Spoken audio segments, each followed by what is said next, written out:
One of the things I found interesting about what you're saying there with COVID is, well, one, I came to the realization the other day that it's going to be 10 years since I left high school, which is pretty terrifying. But when I was at school doing these exams, that was hard enough.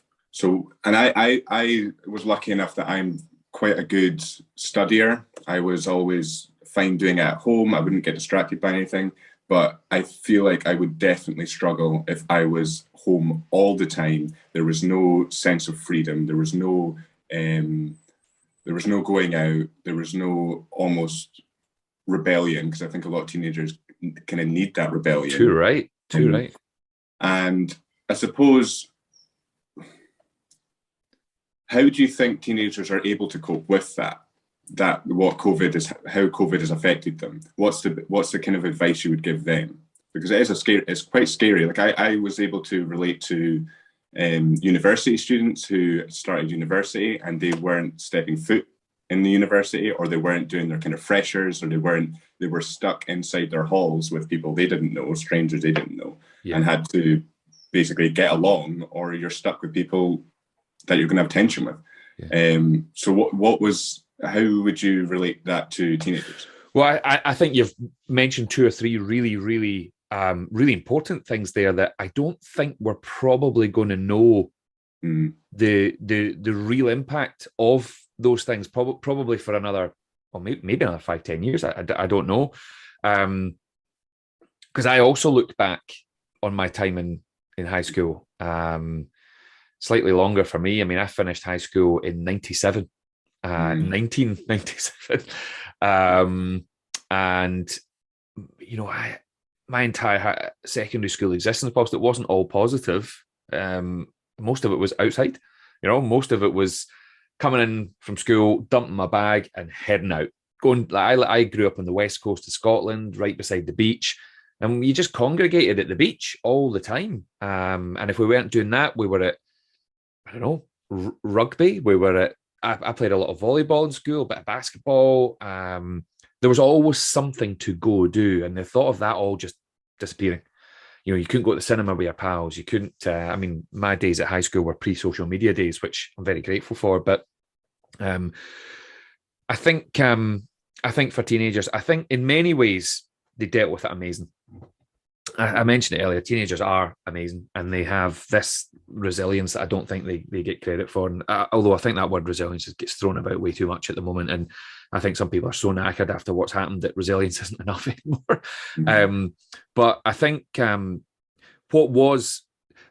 mentioned there that I'm grateful for not having had social media, smartphones and whatnot.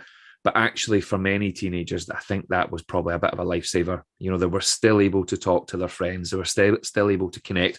I mean, we could look at the negatives that and how it's a bit of a disconnect from yourself and too much scrolling. Totally, and we can maybe come to that. But I think the positives was that the technology still allowed them to be in touch with their friends.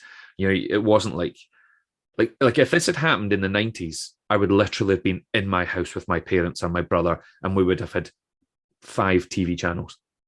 That would be it. And the radio. That literally would be it. I wouldn't be able to talk to my friends and relatives on Zoom or Teams or WhatsApp or any of that. You couldn't text anybody. You wouldn't have been able to email anybody, and you'd have such limited news. But so by having the technology, I think that's one of the things that allowed not just teenagers, but everybody to still feel a sense of connection. Now, again, a lot of people have had a truly awful, lonely, anxious time. A lot of people have lost a lot of sense of freedom, confidence, energy, sleep. There's a lot of things that people have lost over the last couple of years. But I think one of the things that I was very aware of is, the sort of machinery of humanity at work overcoming crises. And I think we've seen that, and I think we've seen our young people actually stepping up and leading the way in many ways. And I think it gave young people an opportunity to connect with their parents in a way that actually maybe young people haven't done so much for a long time, because we're so engrossed in our phones and because we're so busy and because parents work so hard. I think, and it's one of the things I've mentioned in the book actually is you don't have to talk to your parents about everything. You don't have to talk to them for hours and hours and hours, but actually make some time to talk to your parents because they probably know more than you realize and they're probably cooler than you. Whilst you don't want to hear it, they probably are much, much cooler. In fact, I've given a whole bunch of reasons in the book as to why parents are actually cooler than you.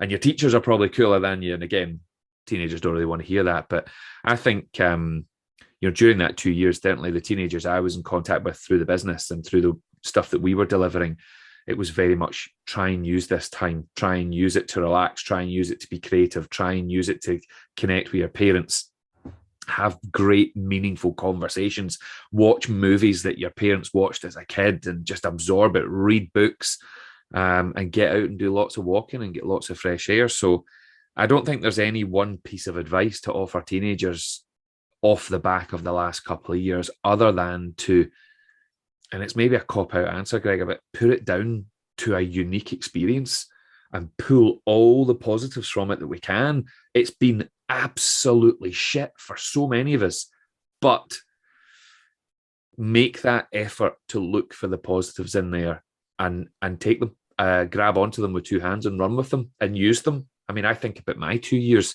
I got to walk my daughter to school nearly every day. I'm still doing it. I did it this morning. But if I look back pre-COVID, I was always in the car by about 5:30, heading somewhere in the world, away 2-3 nights a week. I'm home for dinner. I make the dinner. Now, they're just wee things, but those wee things are the things that make us happy. So yeah, I've been speaking to a lot of teenagers and saying to them, as rubbish as it was for you, go look for the positives and don't forget them. You're allowed to look back over the 2 years and celebrate the fact you got through it. You're allowed to. You don't want to look back and linger on that, but you want to look back and be grateful for the opportunities that did come from it. And that might sound a bit back to front for some people who had a really awful experience, but actually, I think there are positives for everyone.